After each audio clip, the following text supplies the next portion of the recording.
para habaib, para kiai, para asatid, para sesepuh, para ajengan, para tokoh masyarakat, wabil khusus sahibul ma'had, pimpinan Pondok Pesantren Al-Hidayah, yaitu Kiai Haji Ujang Ridwan beserta segenap jajaran Pondok Pesantren Al-Hidayah. Kita doakan mudah-mudahan beliau dan keluarga besarnya Allah panjangkan umurnya, Allah sehatkan badannya, Allah lapangkan rezekinya, Allah menangkan perjuangannya. Amin ya Rabbal. Dan salam penghormatan kami sampaikan kepada segenap habaib kiai lainnya yang begitu banyak hadir di sini, tidak dapat saya sebutkan satu persatu. Di antaranya Al-Habib Abdurrahman bin Sumit dan semua habaib yang banyak begitu hadir di tempat ini. Mudah-mudahan berkumpulnya mereka di tempat kita menjadi penyebab turunnya rahmat dan barakah. Dan salam penghormatan yang paling istimewa juga saya hadiahkan kepada kawan-kawan saya, para pemuda hijrah, kawan-kawan saya para pemuda taubat, kawan-kawan saya para pemuda yang meniti jalan menuju ridha Allah Subhanahu wa taala yang dibina oleh Kiai Haji Nunung. Mudah-mudahan kita doakan beliau-beliau dan kita semua di tempat ini diberikan keistiqamahan oleh Allah Subhanahu wa taala. Begitu pula salam penghormatan yang teristimewa saya hadiahkan kepada hadirin hadirat, muslimin muslimat, mukminin mukminat yang hadir pada malam hari ini. Semua angkat tangannya, kita minta sama Allah, mudah-mudahan tidaklah kita keluar dari tempat ini kecuali semua dosa kita diampuni oleh Allah. Yang sakit Allah angkat penyakitnya, Allah sehatkan badannya. Semua yang hadir dilapangkan rezekinya, digabul hajat-hajatnya. Amin ya Rabbal Alamin. Ahiba'il kiram, alhamdulillah, pada malam hari ini kita sama-sama berkumpul di tempat ini tidak lain dan tidak bukan untuk merayakan Isra dan Mi'rajnya baginda Nabi besar Muhammad sallallahu alaihi wasallam. Saudara, tadi sebelum saya masuk pembahasan Isra Mi'raj Nabi, alhamdulillah saya lihat pemandangan yang luar biasa dari kawan-kawan saya, saudara-saudara saya yang dikenal dengan anak pang. Wajah badannya bertato, tapi insya Allah mudah-mudahan telah betul-betul meniti jalan menuju ke Allah sehingga hatinya dipenuhi dengan Nabi besar Muhammad. Amin ya Allah. Amin ya Allah. Ya Rabbal. Makanya saudara, babuna ilallah wa Rasul sallallahu alaihi wasallam. Pintu kita untuk menuju Allah satu-satunya adalah pintu baginda Nabi besar Muhammad sallallahu alaihi wasallam. Saudara, al-abwab kullaha mughlaqah illa man ittaba'a athar rasul. Pintu-pintu semuanya tertutup kecuali yang mengikuti jalannya baginda Nabi Muhammad. Dan di antara sekian banyak pintu jalan kepada Rasulullah adalah melalui pintu salawat kepada baginda Nabi besar Muhammad sallallahu alaihi wasallam. Makanya insyaallah mudah-mudahan berkat salawat semua yang ada di sini maksiat minggat. Amin. Berkat salawat diangkat derajat. Amin. Berkat salawat diterima taubat. Amin. Ya Rabbal Alamin. Ahiba'il kiram, pada malam hari ini kita sama-sama berkumpul tidak lain dan tidak bukan untuk merayakan Isra dan Mi'rajnya baginda Nabi besar Muhammad sallallahu alaihi wasallam. Saudara, bicara soal Isra dan Mi'rajnya Nabi, jangankan 1-2 jam, bahkan 1, 2, 3, 4 hari sekalipun tidak tidak akan pernah tuntas untuk mengungkap semua sisi yang berkaitan dengan Isra dan Mi'rajnya baginda Nabi besar Muhammad sallallahu alaihi. Kitabnya Al-Anwar Al-Bahiyah membahas andai kata ada orang yang mengatakan Mi'rajnya Nabi menggunakan buraq, maka tidak salah. Ada riwayat demikian, saudara. Ada riwayat demikian. Tapi al-masyhur as-sahih, kata Abu Yasin Muhammad bin Alawi Al-Maliki, menurut pendapat yang paling masyhur di kalangan ulama hadis, pendapat yang paling sahih di kalangan ulama Ahlus Sunnah wal Jamaah, saudara, ternyata Rasulullah buraqnya hanya sampai ke Masjidil Aqsa saja. Mi'raj Nabi tidak lagi menggunakan buraq, saudara. Lantas menggunakan apa, Habib? Ternyata Mi'rajnya yang menggunakan Mi'raj itu sendiri. Maksudnya apa Mi'rajnya menggunakan Mi'raj itu sendiri? Karena yang namanya Al-Mi'raj itu diambil dari kata araja ya'ruju lurujan, artinya naik. Ketika berubah menjadi lafaz Mi'raj, kata Abu Yasin Muhammad, huwa sullamur rabbani alladhi alaihi al-uruju ila as-sama'. Mi'raj adalah tangga rohani, saudara. Mi'raj adalah tangga rohani yang Rasulullah naiki untuk menuju langit pertama, kedua, ketiga, dan seterusnya, saudara. Jadi Mi'rajnya Nabi tidak menggunakan buraq. Buraq hanya berhenti sampai ke Masjidil Aqsa. Mi'rajnya Nabi menggunakan tangga yang Allah ciptakan dengan kudrat iradahnya, menurut pendapat yang paling kuat, riwayat yang paling masyhur, sampai ke langit ketujuh. Alhamdulillah. Kira-kira sampai sini jelas atau tidak? Paham atau tidak? Sadayana parantos ngartos. Alhamdulillah. Jadi Rasulullah Isra menggunakan, orang kompak, Rasulullah Isra menggunakan buraq, kemudian Mi'raj menggunakan tangga Rabbani yang bentuknya wallahu a'lam hanya Allah dan nabinya serta malaikatnya yang tahu, tapi itu pendapat yang paling kuat di kalangan ulama hadis.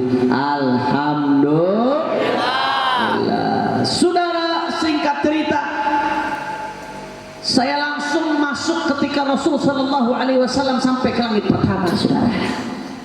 Ketika Nabi Sallallahu Alaihi Wasallam sampai ke langit pertama, ketika itu Rasul Sallallahu Alaihi Wasallam dibawa oleh malaikat Jibril. Malaikat penjaga langit pertama bertanya kepada malaikat Jibril, wahai Jibril, siapa yang ikut bersamamu? Malaikat Jibril menjawab, saudara, yang ikut bersamaku adalah Rasulullah Muhammad. Saudara, Anda tahu bagaimana responnya penduduk langit pertama, para malaikat mendengar Rasulullah datang, saudara? Genggam gempita, gembira luar biasa. Ni'mal maji'u ja', ni'mal maji'u ja'. Sebaik-baiknya tamu telah datang, sebaik-baiknya orang yang datang telah datang. Gembira langit pertama menyambut Rasulullah. Allahumma shalli ala Muhammad. Bahkan nggak sampai di situ, saudara. Di langit pertama juga ada Nabi Allah Adam alaihi salam. Nabi Allah Adam pun ikut menyambut Rasulullah. Marhaban bil khalifatus salih wal ibni salih. Selamat datang duhai penerusku yang saleh, dan selamat datang duhai anakku yang saleh. Nabi Allah Adam begitu gembira menyambut cucunya baginda Nabi besar Muhammad sallallahu alaihi wasallam. Makanya saudara, saya heran kalau ada orang yang kepanasan, gerah ketika ada yang membacakan kisah Isra Mi'rajnya Nabi, saudara. Malaikat gembira menyambut Mi'rajnya Rasulullah. Para nabi gembira menyambut Isra Mi'rajnya Rasulullah. Kalau para nabi gembira menyambut Mi'raj Rasulullah, malaikat malaikat gembira menyambut Mi'raj Rasulullah. Berarti kalau yang kepanasan dengan Mi'rajnya Nabi siapa? Kurang kencang siapa? Setan, saudara. Betul betul. Betul betul. Masya Allah, gembira luar biasa. Makanya insya Allah di kampung ini dapat berkah dibagi Nabi Muhammad. Amin ya Allah. Ya Rabbal. Luar biasa saudara, gengkap gempita malaikat menyambut kedatangan Rasulullah. Bahkan gak sampai di situ saudara. Ketika Nabi di langit pertama, ketika itu Rasul Sallallahu Alaihi Wasallam menengok ke kanan dan ke kiri. Setiap Nabi nengok ke kanan, Rasul Sallallahu Alaihi Wasallam melihat arwah thayyibah zakiyah. Rasul Sallallahu Alaihi Wasallam melihat ruh-ruh yang begitu harum semerbak wangi luar biasa saudara. Tapi sebaliknya, ketika itu Nabi Sallallahu Alaihi Wasallam madha hunaihatan. Rasul Sallallahu Alaihi Wasallam maju sedikit. Rasulullah nengok ke kiri, fa idza bi akhwinatin 'alaiha lahmun musyarrahun lam yaqrabu ahad.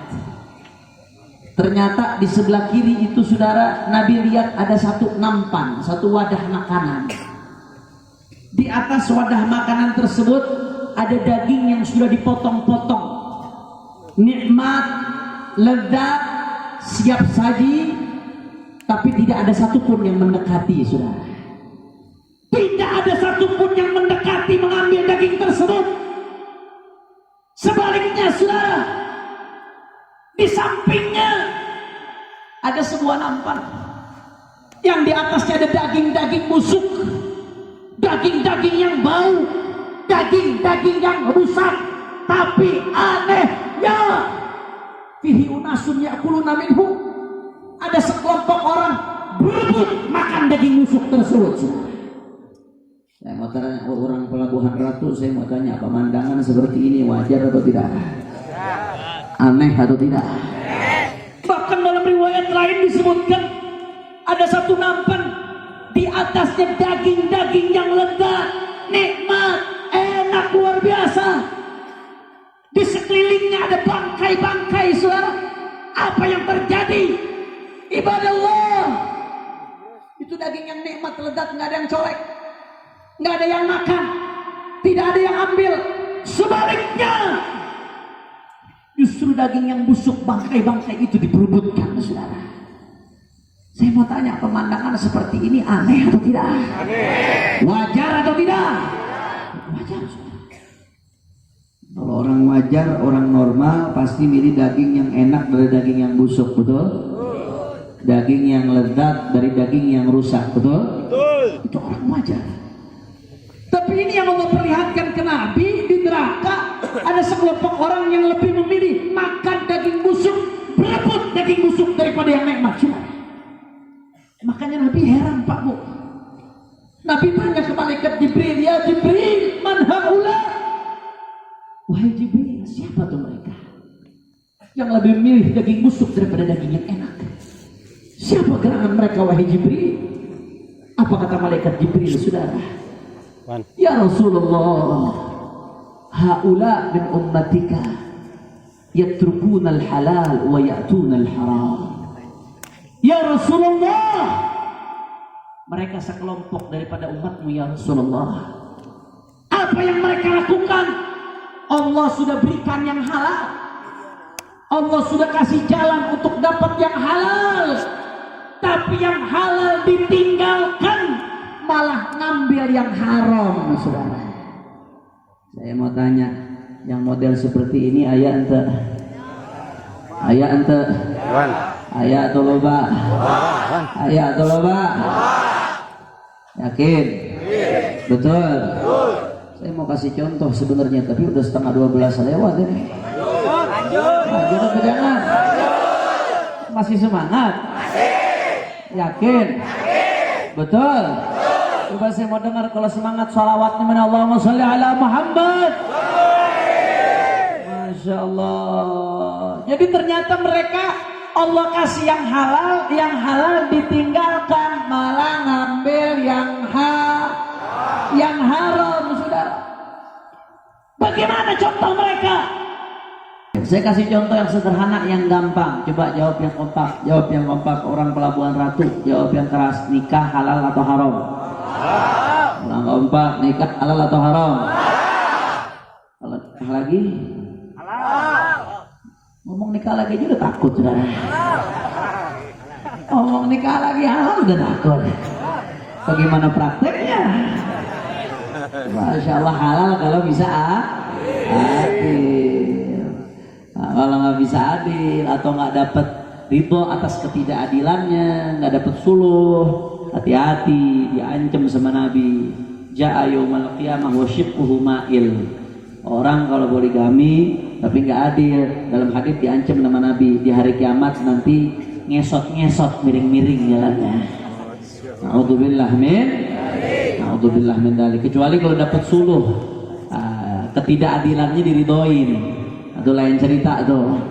Nah, mudah-mudahan Allah kasih kekuatan yang nikah lagi nih. Amin ya Rabbal. Kalau yang nggak berani nikah lagi, mudah-mudahan Allah kasih 1 rasa 4. Amin ya Rabbal. Sudah. Jawab yang kompak, jawab yang keras. Nikah halal atau haram? Kurang keras, nikah halal atau haram? Pacaran halal atau haram? Halal atau haram? Tapi yang lebih milih pacaran dari nikah, ayah ente? Ayah lomba? Padahal Allah sudah kasih yang halal, mudah, gampang, berkah, tapi lebih milih pacaran yang haram. Hati-hati, saudara. Jangan sampai termasuk apa yang disabdakan oleh Nabi, termasuk mereka yang meninggalkan yang halal lalu mengambil yang haram, termasuk yang menghamaki di neraka. Na'udzubillah min. Yang sudah pernah melakukan bertobat, minta ampun, istighfar kepada Allah. Yang sedang melakukan, segeralah berhenti dari melakukan. Yang pengen melakukan, batalkan niatnya. Karena kenapa? Karena Allah sudah kasih jalan yang halal. Nggak ada alasan bagi kita untuk melakukan yang haram. Na'udzubillah min. Apalagi mohon maaf. Kadang-kadang saya sedih, sudah. Kadang-kadang ini ada yang pacaran tapi modusnya pacaran Islami. Kita baru bangor ya. Pacaran modusnya pacaran Islami. Itu ayah pacaran Islami. Itu namanya kebiadaban yang dibalut dengan kesolehan. Betul. Bagaimana pacaran Islami? Ngirim inbox ke Facebook, manggilnya akhi ukhti. Assalamualaikum ukhti. Jawab ukhti, waalaikumsalam akhi. Ukhtinya nanya balik, akhi lagi ngapain? Kata akhi, lagi tahajud ukhti. Tahajud jawab pesan cewek je.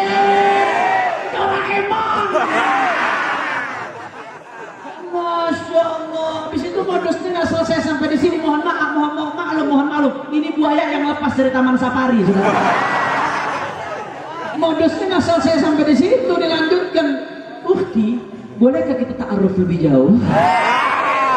Hendakkah engkau memberikan nomor WhatsAppmu kepadaku? Nyambung akhirnya dari pesan WhatsApp, teleponan, akhirnya mohon maaf nggak sengaja kepencet video call ukhti. Masya Allah. Muqaddimatuz zina. Zina mulainya dari hal kecil, saudara. Betul? Awalnya dari pesan bisa sampai ke perzinahan. Na'udzubillah min. Dari hal kecil bisa jadi petaka besar, saudara. Bisa mengundang murka Allah Subhanahu wa ta'ala. Apalagi mohon maaf, kadang-kadang yang saya lebih kesel lagi, lebih enak lagi, pacaran manggilnya Abi Umi. Pacaran manggil Abi Umi, begitu putus jadi janda.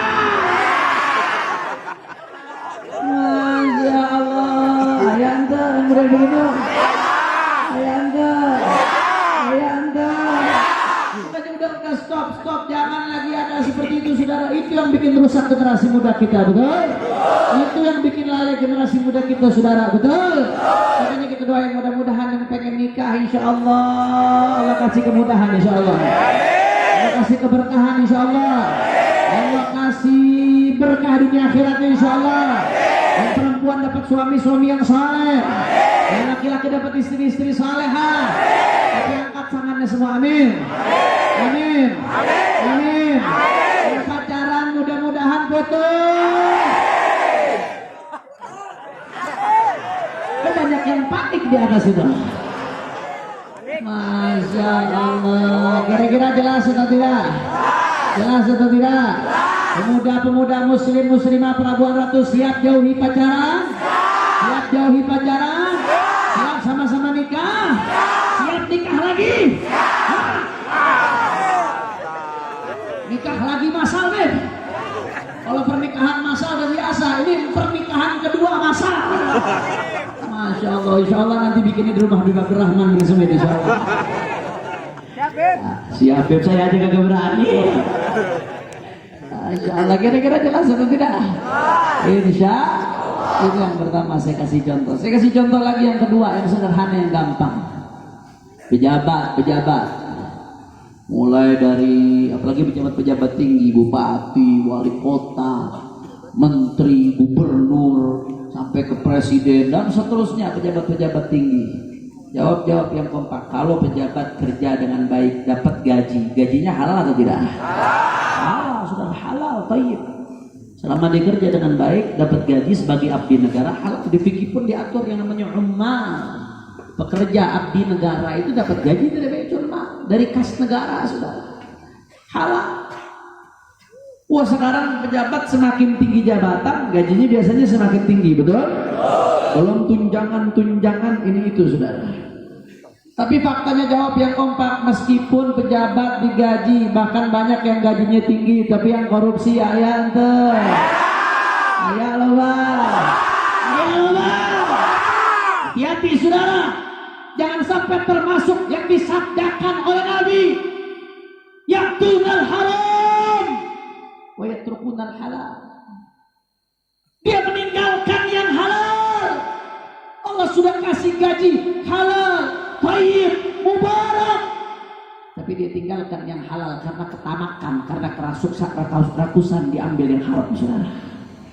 Hati-hati saudara. Berapa banyak yang terdampak dari korupsi? Berapa banyak rakyat yang menjadi korban daripada dana yang dikorupsi, saudara?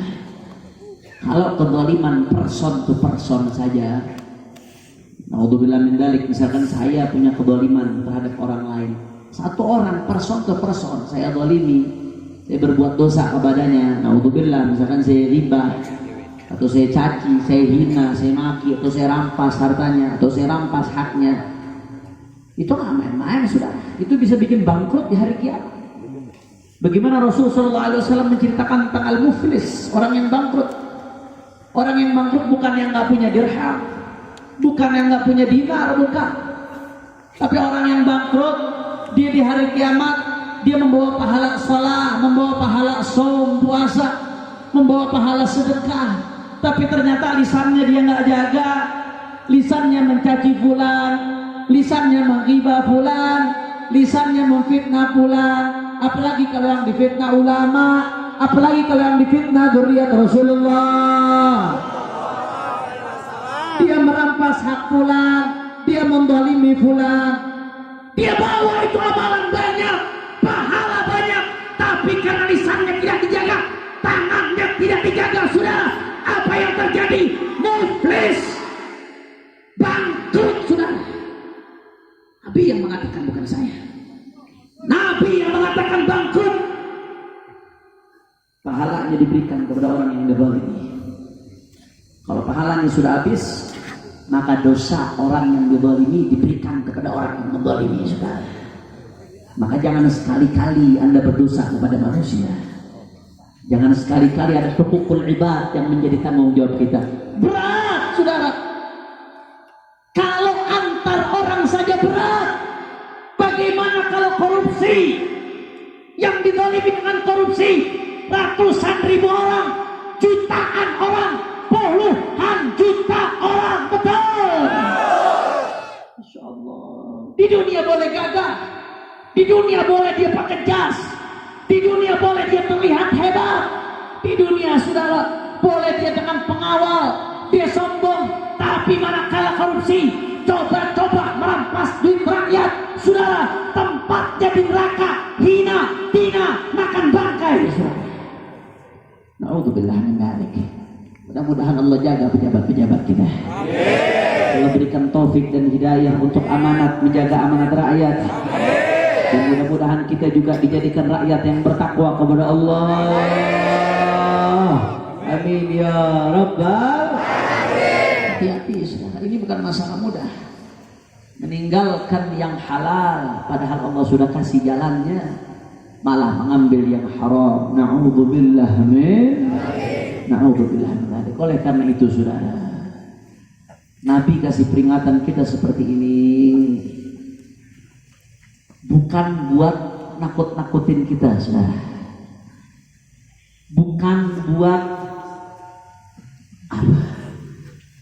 Intinya Allah memperlihatkan ini kepada Nabi supaya ini jadi peringatan buat kita. Araftu syarr la li syarr walakin li tawaqqih. Wa man lam ya'rif syarra min al-khair waqa'a fihi. Kadang-kadang kita butuh untuk mengetahui sebuah keburukan.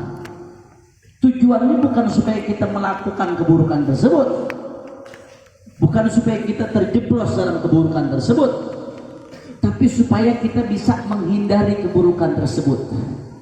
Karena orang yang tidak bisa membedakan antara kebaikan dengan keburukan, dia tidak tahu mana yang buruk, sehingga tidak bisa membedakan mana baik yang buruk, maka dia akan terjebak di dalam keburukan, saudara.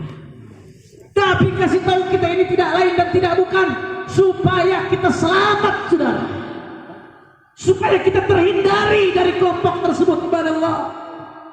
Oleh karena itu, bagaimana caranya supaya kita terhindari, tidak termasuk kelompok yang mengambil haram, meninggalkan yang halal?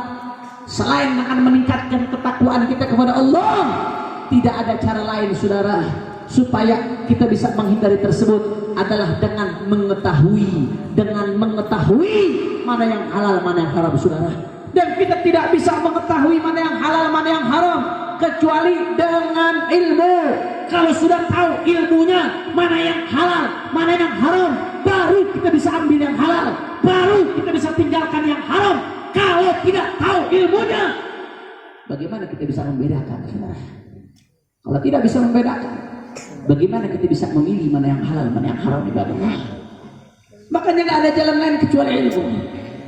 Dan tidak ada jalan lain untuk mengetahui ilmu, innamal ilmu bitta'allum, kecuali dengan belajar, nyantri.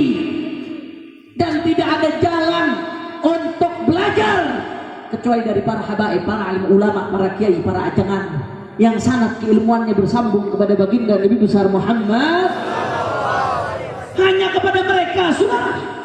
Kita nggak nututi Rasulullah, kita nggak nututi para sahabat. 1400 tahun yang lalu sudah berlalu, sudah. Tapi kita diwarisi para ulama, para pewaris Nabi. Dari mereka kita bisa tahu halal haram, saudara. Dari ulama-ulama yang istiqamah, ulama-ulama yang lurus, ulama-ulama yang wara, ulama yang mengatakan hak itu hak, yang batil itu batil, ulama yang mengatakan halal itu halal, haram itu haram. Ulama, saudara, yang betul-betul lurus menyampaikan kebenaran apapun resikonya. Ulama ahlus sunnah wal jamaah yang rela mempertaruhkan nyawa, harta, segalanya untuk takbir, takbir, takbir. Makanya nggak ada jalan, saudara, kecuali belajar dengan para ulama. Rasul sendiri yang mengatakan, man yuridillah bihi khairan yufaqihu fiddin. Kalau Allah sudah menginginkan kebaikan untuk seseorang, maka tidak ada lain, Allah akan tuntun dia untuk bisa memahami agama, saudara. Makanya Imam Al-Ghazali sampai mengatakan, kita ini di zaman fitnah, penuh cobaan, fitnah kita ilailil mudlim, fitnah seperti potongan-potongan malam yang gelap gulita, saudara. Fitnah luar biasa. Yang halal dijadikan haram, yang haram dijadikan halal, yang hak dianggap batil, yang batil dianggap hak. Betul, betul. Yang baik dianggap penjahat, yang penjahat dianggap baik. Betul. Yang lurus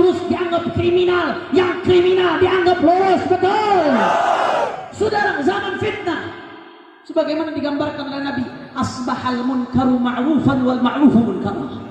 Di zaman kemunkaran dianggap sebagai sebuah yang ma'ruf, kema'rufan sebaliknya dianggap sebagai sebuah kemunkaran. Saudara, di zaman seperti ini kata Imam Al-Ghazali, la yanju minhu illa man ahyallahu qalbahu bil ilm. Tidak akan selamat kecuali orang yang Allah hidupkan hatinya dengan ilmu. Saudara, Al-Imam Al-Ghazali tidak mengatakan orang yang mengetahui ilmu, bukan.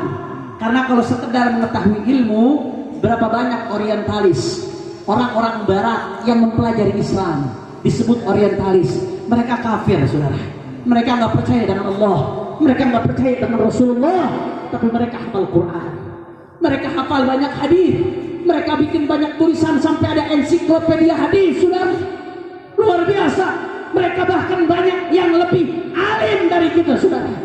Tapi ilmunya hanya surah, ilmunya hanya sekedar materi, tidak menghidupkan hati.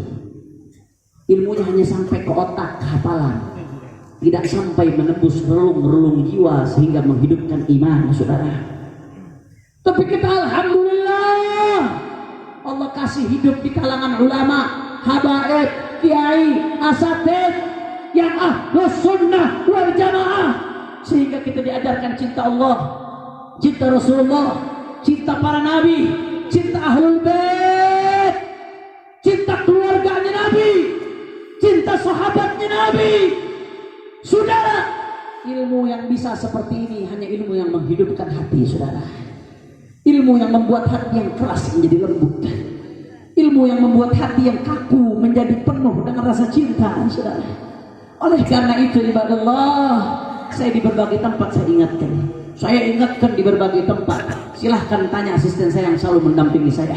Saya ingatkan di berbagai tempat, saudara. Demi Allah, saya senang kalau tabligh akbar seperti ini ramai.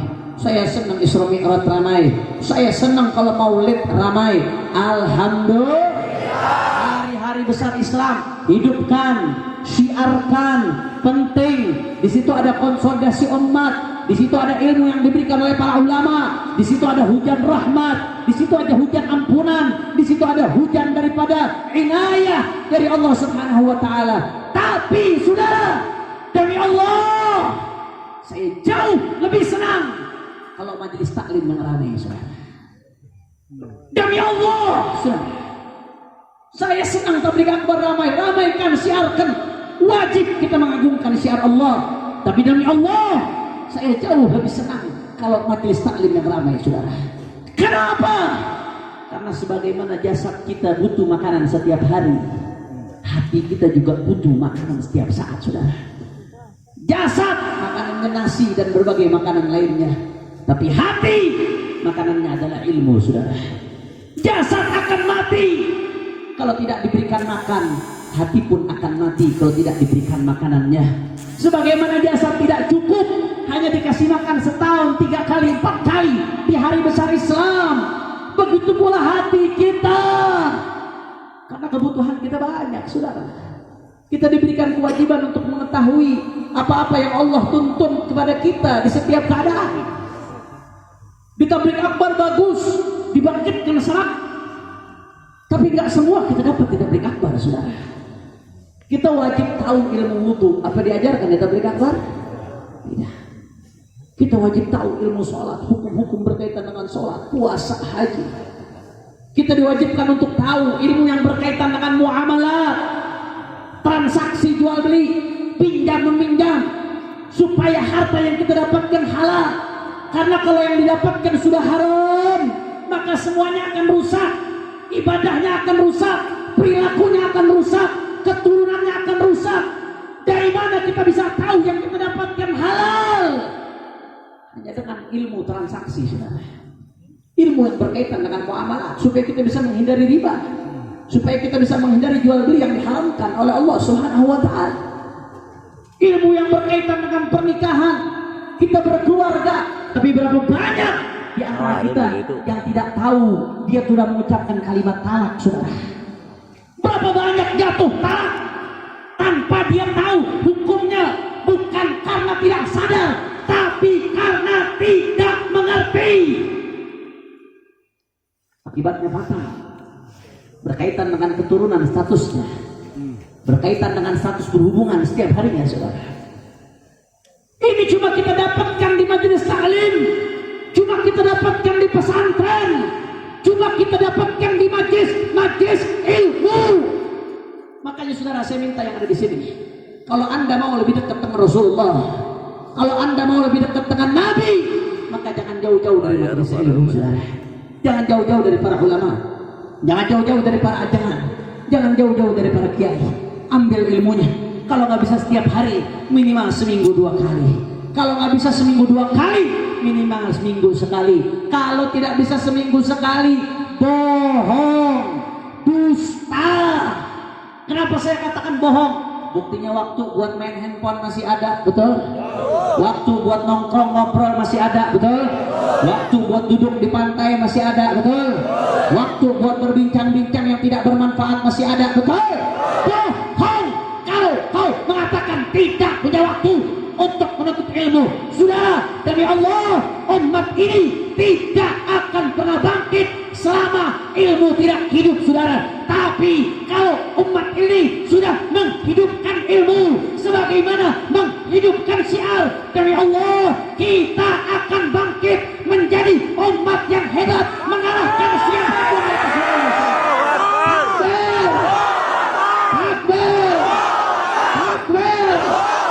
Semua tanya yang ada di sini, Pelabuhan Ratu siap ramaikan majelis-majelis ilmu, siap duduk bersama para ulama, siap ambil ilmunya para ulama, siap ambil ilmunya para habaib, siap istiqomah bersama para ulama. Semua angkat tangannya, takbir, takbir, takbir. Sallu ala Nabi. Itu yang ingin saya sampaikan pada malam hari ini. Kira-kira jelas atau tidak? Sadayana parantos ngartos. Alhamdulillah. Kita jam seberaha kita? 11. Itu baterainya habis jamnya doang. Udah mau jam 12. Kalau di Jakarta ini jam 12 bengkang baru dandang. Masa tablik akbar kalau mau bencong. Betul. Kira-kira lanjut jangan. Lanjut jangan. Ya udah malam. Lanjut. Kita barudak ngantuk kita. Ngantuk. Lanjut. Masih semangat. Yakin. Betul. Allahumma shalli ala Muhammad. Allahumma shalli ala Muhammad. Masya Allah. Baik, saudara, yang kedua yang ingin saya bahas pada kesempatan kali ini, ada sedikit informasi perjuangan. Perhatikan baik-baik secara utuh, secara lengkap. Hari Jumat yang lalu, kami dari berbagai ormas Islam baru saja menggunakan hak konstitusi kami untuk menyampaikan pendapat. Itu bahasa hukumnya demo. Kalau bahasa syariatnya amar ma'ruf, wasilah, hanya perantara, saudara, yang dijamin oleh undang-undang. Nah, Jumat yang lalu kami melakukan demonstrasi, menyampaikan pendapat, protes di depan Kementerian Agama Republik Indonesia. Ada 2 hal, perhatikan baik-baik, yang kami soroti. Yang pertama, soal surat edaran menteri terkait pengeras suara masjid dan musola. Perhatikan baik-baik. Pembahasan soal ini saya bagi menjadi 2. Yang pertama soal adzan, yang kedua selain adzan. Soal adzan di surat edaran tersebut silakan Anda baca yang lengkap, Anda baca yang utuh supaya tidak salah paham. Nggak ada larangan untuk adzan, hoax kalau ada yang bilang adzan dilarang. Wah, kalau adzan dilarang ngajakin perang namanya, saudara. Betul. Nggak ada larangan adzan, nggak ada. Tapi ada pembatasan volume azan. Saudara, saya setuju adzan itu ada adabnya, ada akhlaknya, ada tata caranya. Ada hukum-hukum yang berkaitan dengan adzan. Di kitab fikih dibahas, di berbagai kitab fikih, saudara. Tapi jangan lupa termasuk syiar yang paling penting yang berkaitan dengan azan adalah raf'us saut, adalah mengangkat suara. Artinya apa saudara? Adzan sesuai dengan artinya. Diambil dari kata adzana yu'adzinu, isim fa'ilnya muadzin. Adzan artinya pengumuman. Pengumuman masuknya waktu sholat, saudara. Pengumuman tersebut bagaimana caranya mencakup cakupan seluas mungkin, mencakup cakupan sejauh mungkin. Makanya saya nggak setuju kalau dibatas-batasi, saudara. Saya nggak setuju kalau diatur-atur. Ibadah Allah, saya jadi teringat tahun 2012. Saya setuju dengan sikap NU tahun 2012. Pada saat itu saudara, Wakil Presiden Budiono melontarkan wacana pengaturan volume suara azan, saudara. Akhirnya apa? Begitu Wakil Presiden Budiono melontarkan wacana tersebut, para ulama menolak wacana tersebut. Di antara yang menolak adalah Nahdlatul Ulama, Kiai Haji Mutawakkil Allah, PWNU Jawa Timur, menolak wacana tersebut, saudara. Saya mau tanya, yang dilakukan NU saat itu bagus atau tidak? Bagus. Kompak, bagus atau tidak? Bagus. Setuju atau tidak? Makanya saya juga harusnya seperti itu, saudara, dan itu seharusnya bertahan sampai saat ini, sampai kapanpun. Kenapa demikian? Karena faktanya di tengah lapangan ini wilayah dakwah beda-beda. Ada yang masjid sama masjid berdekatan, ada yang musola sama musola berdekatan, ada yang masjid dengan musola berdekatan. Tapi yang berjauhan antara masjid dan musola banyak atau tidak? Yang masjid dengan masjid jaraknya berjauhan banyak atau tidak? Banyak, sudah. Ini fakta di lapangan. Kalau yang masjid dengan masjid berdekatan, musola dengan musola berdekatan, silahkan. Biasanya ada forum komunikasi masjid dan musola, ada dewan masjid setempat, silahkan diatur bagaimana caranya supaya syahdu tidak terlalu berbenturan, saudara. Silahkan. Tapi permasalahannya di daerah yang masjidnya jarang-jarang, yang musolanya berjauhan, kalau dibatas-batasi, khawatir siarnya nanti tidak sampai, saudara. Kira-kira sampai sini jelas atau tidak? Jelas atau tidak? Kalau begitu masyarakat setuju atau tidak dengan pembatasan tersebut? Orang kelas setuju atau tidak? Setuju, saudara. Biarkan apa adanya berjalan. Toh dari kita merdeka sampai sekarang nggak ada masalah urusan ini, betul? Betul. Itu yang pertama, saudara, terkait dengan adan. Yang kedua, terkait dengan selain adan, sholawatan, zikiran, ratiban, saudara, ya, managiban, khutbah Jumat, kemudian ceramah, pengajian, bacaan imam ketika sholat, ibadah Allah. Di situ juga diatur kapan pakai mic luar, kapan pakai mic dalam, ada aturannya, saudara. Saya tidak setuju kalau diatur-atur begini. Kenapa demikian? Karena realitanya di tengah lapangan kita ini beragam, masyarakat kita ini beragam di Indonesia. Masalah penggunaan speaker di masjid, biarkan masing-masing dengan caranya, masing-masing dengan syiarnya. Kalau diatur-atur malah menjadi kekacauan, saudara. Saya kasih contoh, ada sebagian saudara-saudara kita yang anti speaker, betul? Biarkan. Mereka guru-guru kita hormati, saudara. Saya angkat tangan untuk mereka, saya hormat kepada mereka. Saya ngisi di acara-acara mereka. Sering saya ngisi tanpa speaker, saya hormati orang setempat, saudara. Biarkan ini sudah berjalan. Mereka Asy'ari, Syafi'i, Sufi, kita hormati sikapnya, saudara, betul? Ini sudah berjalan, biarkan, saudara. Ada juga di antara masyarakat umat Islam di Indonesia masjid-masjid yang sering menggunakan speaker luar. Contoh seperti masjid-masjidnya NU. Saya ini lama di Pasuruan, di Kabupaten Pasuruan. Saya mondok di Bangil dulu, saudara, di Raci, Pasuruan, dari Ruko Dakwah. Sekitarnya lingkungannya lingkungan NU, saudara. Saya mondok di Gresik, Jawa Timur, di Manbaus Shalihin setahun. Ketika evakuasi Universitas Al-Ahqaf setahun saya di Gresik, di pondoknya NU, sekitarnya masyarakat NU. Itu luar biasa. Yang namanya manakiban, ratiban, sholawatan, zikir sebelum dan sesudah adzan, dan lain sebagainya. sebagainya, menggunakan mic keluar, saudara. Saya mau tanya yang seperti ini indah atau tidak? Indah atau tidak? Ini bagian dari keberagaman kita di Indonesia, saudara. Dan juga masjid-masjid yang serupa dengan anu, masjidnya Habaib Kiai yang Asy'ari, Syafi'i, Sufi, berapa banyak yang sering menggunakan mic keluar. Biarkan ini berjalan, saudara. Betul, betul. Masya Allah. Dan juga ada masjid saudara-saudara kita Muhammadiyah yang biasanya menggunakan speaker hanya adzan saja. Selain adzan, mereka bahkan zikirnya sendiri-sendiri, zikirnya sirron, gak jahron, zikirnya masing-masing. Biarkan, nggak usah ribut, saudara. Itu masalah furu'iyah, bukan masalah prinsip yang perlu diributkan, saudara. Artinya apa? Di negeri kita ini beragam. Di negeri kita ini soal penggunaan speaker heterogen.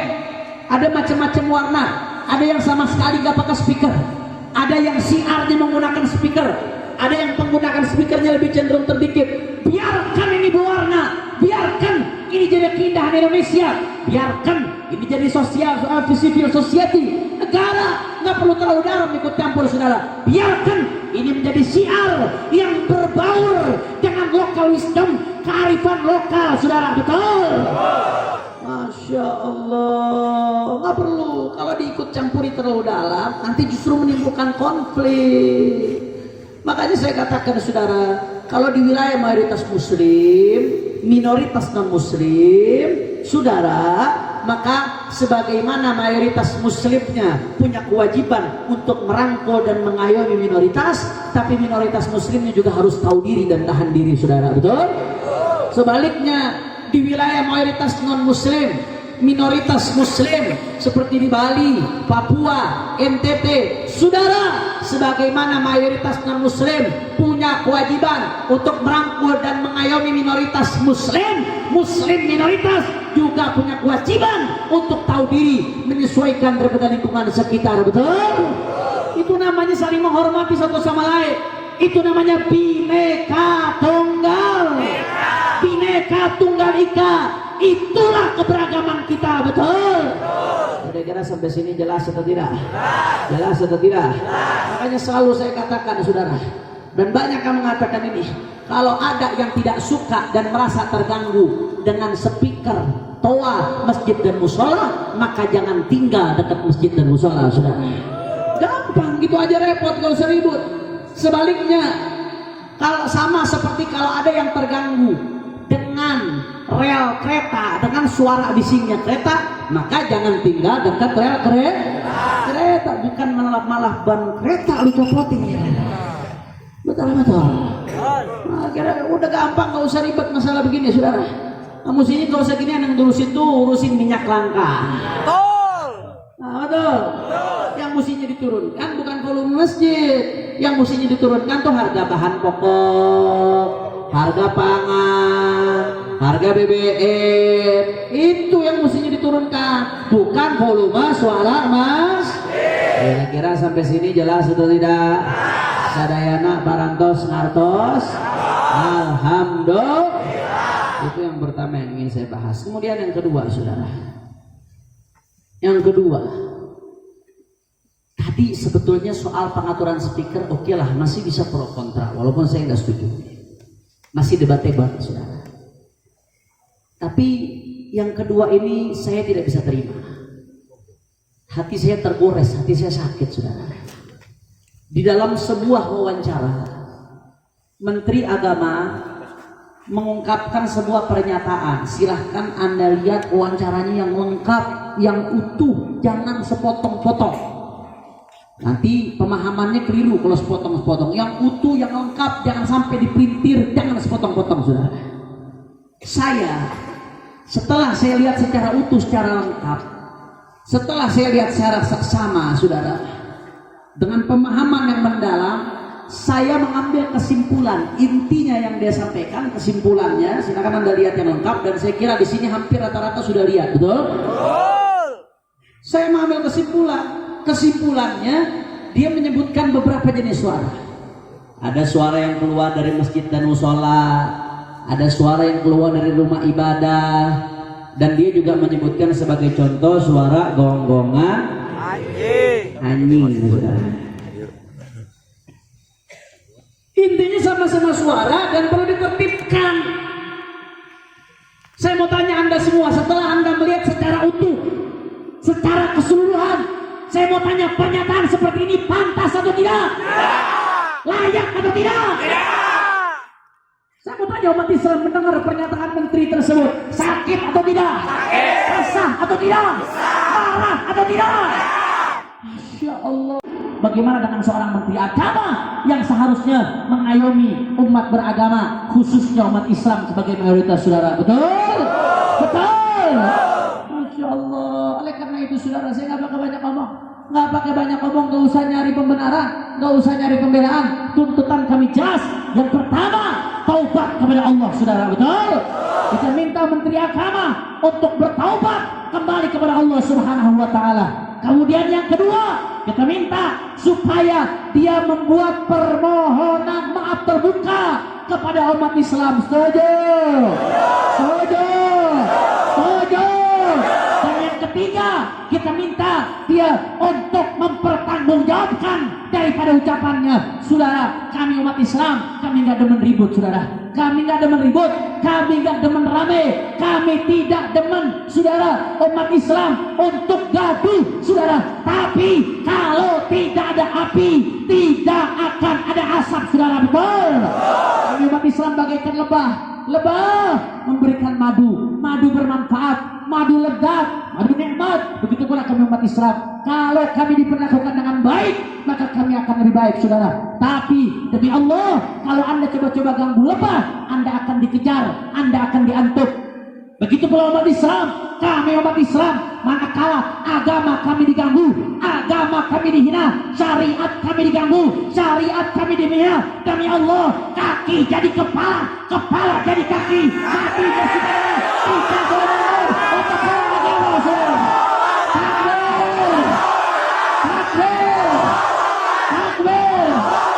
Aku semua tanya umat Islam di api kompak, siap bersatu, orang keras siap bersatu. Rapatkan barisan, siap bela Allah, siap bela Nabi, siap bela ulama, siap jaga syiar Islam, siap jaga NKRI, siap jaga Pancasila. Kamu tanya, kalau Pancasila mau dirusak dengan radikalisme, diamkan atau lawan? Kalau Pancasila mau dirusak dengan komunisme, diamkan atau lawan? Kalau Pancasila mau dirusak dengan liberalisme, diamkan atau lawan? Kalau Pancasila mau dirusak dengan terorisme, diamkan atau lawan? Siap jaga NKRI tercinta, siap rawat kebinekaan di negeri kita. Semua angkat tangannya, takbir, takbir, takbir. Sallu ala Nabi. Allahumma salli wa sallim barik alaihi. Terakhir, saudara, sebagai penutup, saudara, sebulan, kurang lebih hampir 2 bulan yang lalu, saya alhamdulillah baru saja lulus dari pondok pesantren Mabes Polri. Paham? Penjara. Nah, saya divonis setahun, saya menjalani hampir setahun, dapat potongan remisi beberapa belas hari. Makanya yang ada di depan Anda saat ini Bang Napi, narapidana. Nah, kira-kira nyesel nggak ini hadir yang ceramahnya narapidana? Nyesel atau tidak? Tidak. Nyesel atau tidak? Tidak. Alhamdulillah. Alhamdulillah. Saudara, saya divonis penjara setahun. Selama setahun saya satu kamar di penjara bersama Sayyidul Walid Al-Habib Muhammad Rizik bin Husain bin Syihab. Mudah-mudahan Allah segera bebaskan beliau, insyaallah. Allah menangkan perjuangan beliau. Amin ya rabbal alamin. Saya bersama beliau, kami ada di rutan Baris Krim Polri. Petugas di sana melakukan kami dengan baik sebagaimana semestinya, memenuhi hak kami sebagai warga negara. Kami ditaruh di blok daripada para tahanan narkoba, dan alhamdulillah kami diberi hak untuk beribadah dan juga mendidik para tahanan narkoba. Makanya saya melihat kawan-kawan di sini yang disebut dengan anak pang, bertato, saudara, dan lain sebagainya. Saya jadi teringat murid-murid didikan kami ketika di dalam penjara. Alhamdulillah banyak di antara mereka yang istiqamah, yang tahajudnya lebih hebat, lebih luar biasa dari kami. Sholat sunnahnya sekarang lebih hebat, lebih luar biasa dari kami. Cinta tanah airnya begitu luar biasa, istiqamahnya begitu luar biasa. Mudah-mudahan Allah jaga, Allah lindungi mereka. Amin. Mudah-mudahan berkat didikannya Sayyidul Walid Al-Habib Rizik Syihab mereka keluar menjadi orang-orang yang baik insyaallah. Dan kawan-kawan di sini mudah-mudahan istiqamah juga semuanya insyaallah. Meninggalkan apa yang dilarang oleh Allah Subhanahu wa taala. Amin ya rabbal alamin. Saudara ibadallah, makanya saya katakan saya ini keluar antara senang sama sedih. Senang karena tabiat basyariah. Saya sebagai manusia pasti pengen menghirup udara bebas. Senang bisa ketemu sanak famili, bisa ketemu keluarga, bisa ketemu ibu, anak, istri. Senang bisa bertemu Anda semua. Alhamdulillah. Mudah-mudahan sebagaimana Allah kumpulkan kita di dunia, Allah kumpulkan kita di akhirat. Bersama Rasulullah. Amin ya rabbal alamin. Wasallam. Saudara, di satu sisi saya senang, tapi di satu sisi saya sedih karena saya harus meninggalkan separuh jiwa saya di dalam, saudara. Yaitu Sayyidul Walid Al-Habib Muhammad Rizik bin Husain Syihab. Saya mau tanya, nggak pakai banyak ngomong. Saya mau tanya ini rakyat Indonesia yang hadir, betul? Jawab pakai hati nurani, sekeras mungkin yang Anda bisa. Sekeras itu pula jeritan hati nurani Anda. Jawab yang kompak. Beliau pantas atau tidak di penjara? Orang kompak Habib Rizik di penjara pantas atau tidak? Layak atau tidak? Layak atau tidak? Saya tanya beliau penjahat atau pahlawan? Penjahat atau pahlawan? Terhadap negeri ini beliau berdosa atau berjasa? Berdosa atau berjasa? Berdosa atau berjasa? Makanya pemimpin harus dengar suara rakyat. Rakyat tidak bohong. Rakyat berbicara seperti ini tidak ada kepentingan.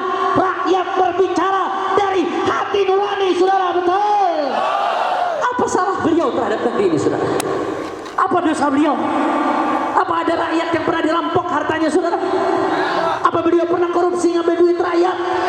Apa beliau pernah menyakiti rakyat? Saudara, saya tahu betul beliau. Saya tahu persis beliau, saudara. Saya tahu setitik pun tidak ada ambisi kekuasaan di hati beliau, saudara. Jangankan ingin ngambil kekuasaan, mimpi buat jadi pejabat aja tidak ada beliau, saudara. Saya tahu betul beliau. Tidak ada ambisi harta. Kalau beliau mau kaya dari dulu sudah kaya, saudara. Tapi kenapa beliau sampai mati-matian berjuang sampai sedemikian rupa, sampai hijrah, sampai di penjara? Tidak ada tujuan lain. Cita-cita beliau pengen cuma negeri ini supaya baik, saudara. Supaya negeri ini selamat, anak-anak anak muda selamat, selamat dari bahaya narkoba, dari bahaya narkotika, dari bahaya minuman keras, dari bahaya pornografi, dari bahaya porno aksi, dari bahaya aliran sesat, dari bahaya liberal, dari bahaya sekuler. Selamat, saudara, dari komunisme, dari para penjahat yang ingin merongrong Indonesia, saudara. Betul, betul. Makanya ibadah Allah, jangan pernah berhenti.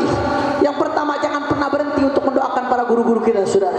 Sayyidul Walid Al-Habib Rizik Syihab, mudah-mudahan insyaallah beliau segera dibebaskan oleh Allah Subhanahu wa taala. Begitu juga Habib Bahar bin Semit, mudah-mudahan dibebaskan oleh Allah. Haji Munarman dibebaskan oleh Allah. Para guru-guru kita yang ditawan dibebaskan oleh Allah Subhanahu wa taala. Dan kita doakan mudah-mudahan 6 syuhada yang berjuang wafat di dalam mengawal para habaib yang ada pada saat itu, mudah-mudahan Allah terima mereka sebagai syuhada ya Rabb. Allah terima mereka sebagai syuhada ya Allah. Mudah-mudahan yang membunuhnya mendapatkan hidayah, membuat pengakuan selebar-lebarnya. Kalau memang Allah sudah catat tidak akan dapat hidayah, mudah-mudahan dibongkar oleh Allah, dihinakan sehina-hinanya. Ala hadhihi niyyah wa likulli niyatin salihah wa ila hadratin Nabi sallallahu alaihi wasallam bisirril Fatihah. A'udzu billahi minasy minasyaitonir rajim. Bismillahirrahmanirrahim. Alhamdulillahirabbil alamin arrahmanir rahim maliki yaumiddin. Iyyaka na'budu wa iyyaka nasta'in ihdinas siratal mustaqim siratal ladzina an'amta 'alaihim ghairil maghdubi 'alaihim waladdallin. Amin. Terakhir saudara, kita akan tutup dengan sholawat badar dengan niat mudah-mudahan berkat sholawat badar yang punya hajat Allah kabul hajatnya, yang sakit Allah angkat penyakitnya. Insyaallah sholawat badar kita lanjutkan dengan sholawat nariyah dengan niat kabul hajat, segala kesulitan diangkat oleh Allah Subhanahu wa taala. Dan kita istighatsah dengan sholawat nariyah, mudah-mudahan berkat Rasulullah imam besar kita dibebaskan Allah Subhanahu wa taala, diberikan kemenangan oleh Allah Subhanahu wa taala. Amin ya rabbal. Sebelum kita mulai sholat badar, saya ingatkan semua yang hadir di sini, ini air dari Pondok Pesantren Habib Bahar. Alhamdulillah ada keberkahan, dibacakan zikir, dibacakan wirid di Pondok Pesantren beliau. Saudara, sebagaimana tercantum di sini, ibadah Allah, keuntungan dari penjualan air ini untuk menghidupkan dakwah pesantren beliau. Jadi kita kalau cinta sama guru kita jangan hanya di lisan saja. Ketika beliau sekarang sedang uzlah sebagai risiko dari sebuah perjuangan, kita bantu sama-sama pesantren beliau dengan membeli produk ini. Insya Allah. Ayo sama-sama kita baca sholawat badar. Yang kompak keluarkan suaranya. Kita goncangkan Pelabuhan Ratu dengan sholawat badar. Kita pancing rahmat Allah dengan sholawat badar. Disambung dengan sholawat nariyah. Ayo semua keluarkan suaranya. Salatullah salam.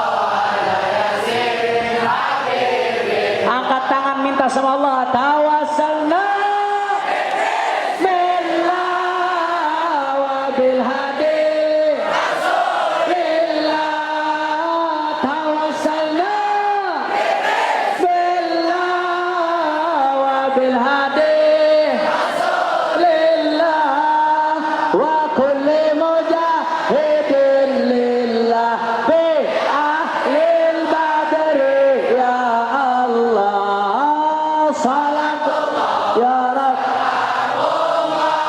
Assalamualaikum ya Rasulullah. Lillah salatullah ala yasin ilahi salimil ummah minal afati wan niqmah ilahi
Tanhalu Lupa doa tanpa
اجعل جمعنا هذا جمعا مرحوما وتفرقنا من بعده تفرقا معصوما ولا تجعل أحدا فينا ولا منا ولا معنا شقيا ولا محروما اللهم بارك لنا في رجب وشعبان وبلغنا رمضان واجعلنا من صوامه وقوامه وعتقائه وطلقائه من النار اللهم فرجنا وفرج على إمامنا الحبيب رزق شهاب فرجا عاجلا فرجا عاجلا فرجا عاجلا في خير ولطف وعافية يا أرحم الراحمين اللهم تب علينا توبة نصوحا وذكر جسما وقلبا وروحا واغفر الذنوب واستر العيوب واكشف الكروب وحصل لنا كل مطلوب أرحم الراحمين يا أرحم الراحمين واغفر لنا ولوالدينا ولمشايخنا ولأحبابنا hajat semua tundukan kepala angkat tangan minta semua hajat insyaallah dikabulkan Allah Ta'ala.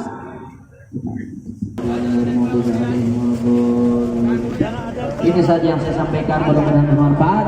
Hadani Allah wa iyyakum ila shiratal mustaqim. Subhanakallahumma wa bihamdika asyhadu an la ilaha illa anta astaghfiruka wa atubu ilaik. Assalamualaikum warahmatullahi wabarakatuh.